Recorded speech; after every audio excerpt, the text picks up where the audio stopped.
तरी 1689 धर्मवीर छत्रपती संभाजी राजांना बांधून आणण्यात येत आहे।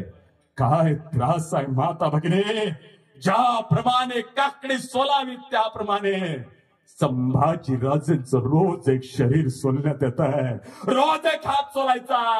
आणि काल जो हात सोलला होता त्या हातावर तिखटा मिठाचं पाणी टाकायचं। अंगामध्ये सर्वात जास्त दुःख कोणत्या एका गोष्टीचं होत असेल ते तुमचं नख काढल्यावर सर्वात जास्त दुःख होतं।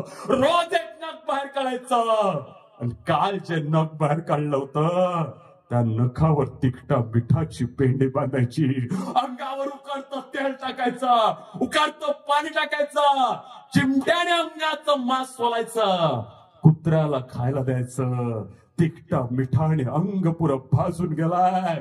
औरंग्या शेवटची आज्ञा देतोय, लावाव संभा की आखे बाहेर निकालो।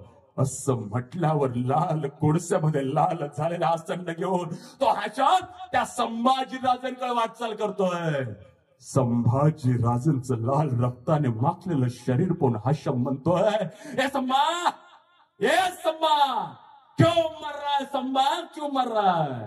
कुछ देर के लिए औरंगजेब का कहना मान ले संभा। तेव्हा संभाजी राजे म्हणतात, हाशाम तो अपना काम करो। असं म्हटल्यावर ते लाल झालेला आसंड संभाजी राजांच्या डोळ्यासमोर नेण्यात येत आहे। संभाजी राजांना हाशम म्हणतोय, ए संभा, कुछ देर के लिए अपने आंखें तो बंद कर रे, मुझसे तेरा ये दर्द देखा नहीं जाता। तेव्हा संभाजी राजे म्हणतात, तुम्हा स्वार्थी लोकांचे डोळे उघडण्यासाठी आम्हा स्वकीय लोकांना स्वतःचे डोळे पूर्णच घ्यावे लागेल। धार दिशा दुनिया संड संभाजी राजेंच्या डोळ्यामध्ये टाकण्यात येतं। सर्रामध्ये तो तांबड्या रक्ताचा पोर व्हायला लागतो। संभाजी राजेंच्या मुखात एकच शब्द आहे, जगदंबा, जगदंबा। औरंग्या शेवटची आज्ञा देतोय, लावा संभा की जीवा बाहेर निकालला। तेव्हा एवढी मोठी साखरदंड आहे, साखरदंडा कडी आहे, कडी संभाजी राजेंच्या जीवामध्ये टाकण्यात येतात। फार दिशा झटका मारण्यात येतात।